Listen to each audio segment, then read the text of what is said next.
Adakah yang mau mengudeta Ketua Umum PDIP? Akhir-akhir ini, banyak politisi dan pengamat politik ramai membicarakan kudeta yang dilakukan Jenderal TNI Purnawirawan Muldoko terhadap Ketua Umum Partai Demokrat Agus Harimurti Yudhoyono. Di balik peristiwa tragis tersebut, adakah orang yang terinspirasi, berpikir, atau merencanakan untuk mengkudeta Ketua Umum PDI Perjuangan Megawati Soekarnoputri? Para kader muda Partai Banteng seperti Marwarar Sirait atau ARA, Budiman Sujatmiko, Arief Budimanta, apakah Anda semua mempunyai rencana untuk menyelenggarakan kongres luar biasa seperti yang telah dilakukan Kepala Kantor Staf Presiden atau KSP Muldoko bersama kader Partai Demokrat yang kecewa dengan kepemimpinan AHY? Maksud nyali Anda kalah sama Muldoko yang berumur lebih tua?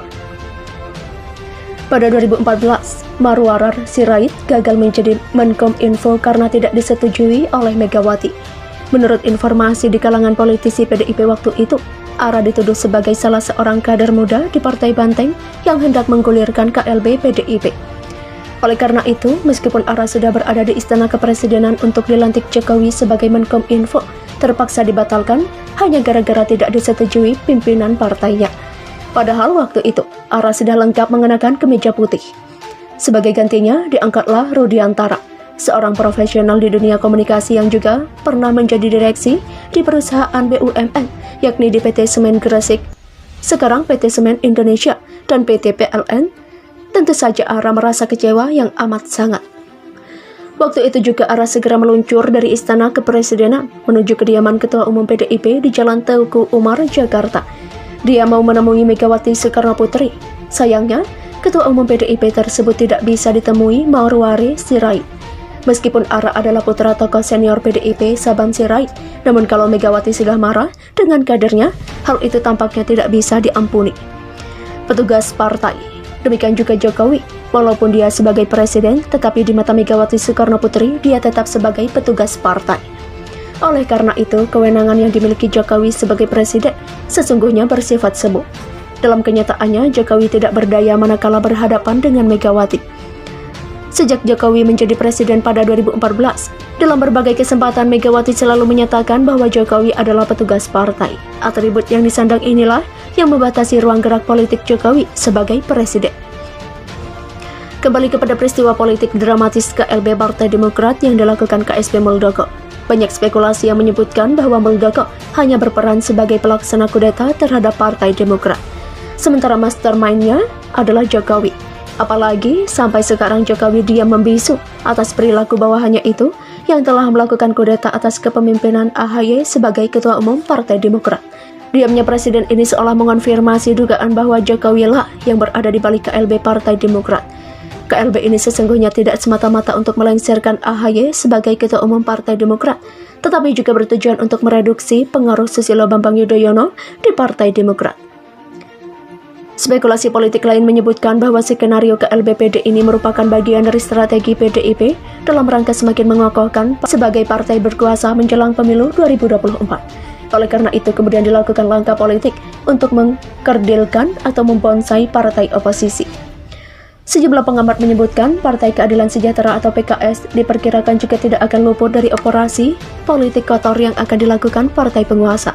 Sebenarnya, pada pemilu 2019 lalu, jumlah perolehan suara dan perolehan kursi di DPR untuk Partai Demokrat menurun dari posisi keempat pada 2014 menjadi posisi ketujuh dari 9 partai di DPR dengan perolehan suara sebanyak 7,77% suara nasional atau 10.876.507.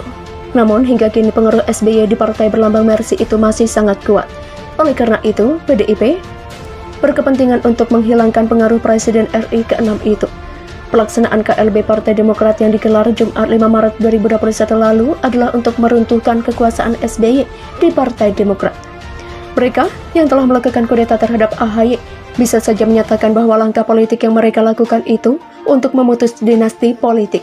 Padahal sesungguhnya mereka ingin memutus pengaruh politik SBY di Partai Demokrat.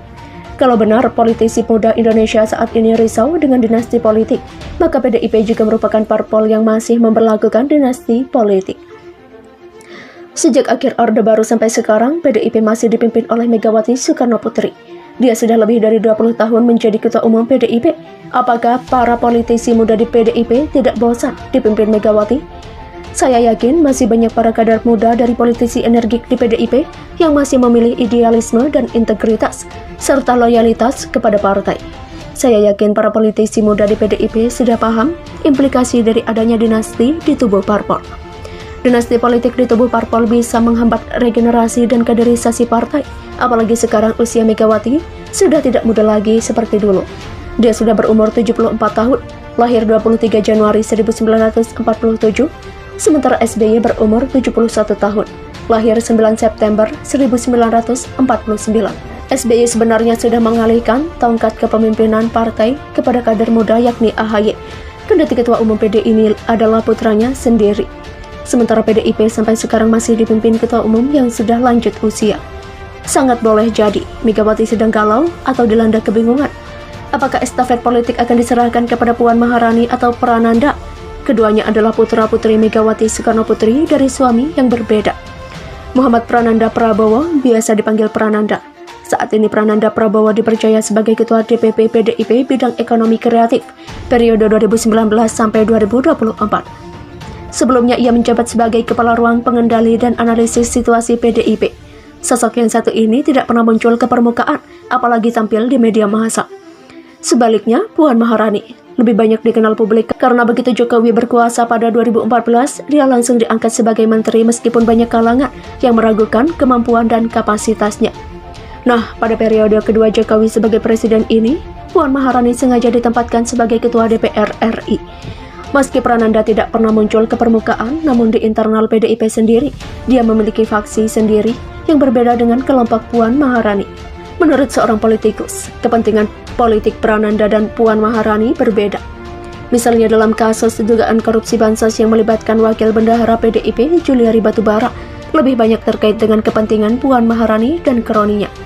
Sementara itu Prananda dan Sekjen PDIP Hasto Kristianto lebih banyak mengurus proses rekrutmen dan seleksi kader partai yang akan ditempatkan di lembaga legislatif, termasuk proses seleksi untuk para calon kepala daerah dari PDIP. Meski demikian, proses rekrutmen dan seleksi calon kepala daerah PDIP juga tidak sepi dari praktik suap dan korupsi.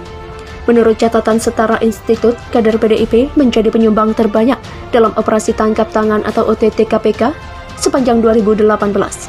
Dari partai berlambang Banteng Moncong Putih itu terjerat kasus korupsi.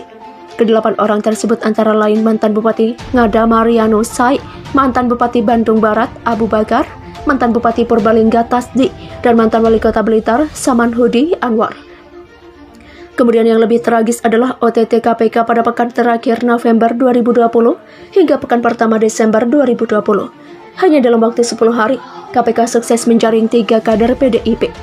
Ketiga kader PDIP yang terjaring KPK itu adalah Wali Kota Cimahi yang juga Ketua DPC PDIP Kota Cimahi, Ajay Priyatna, 27 November 2020.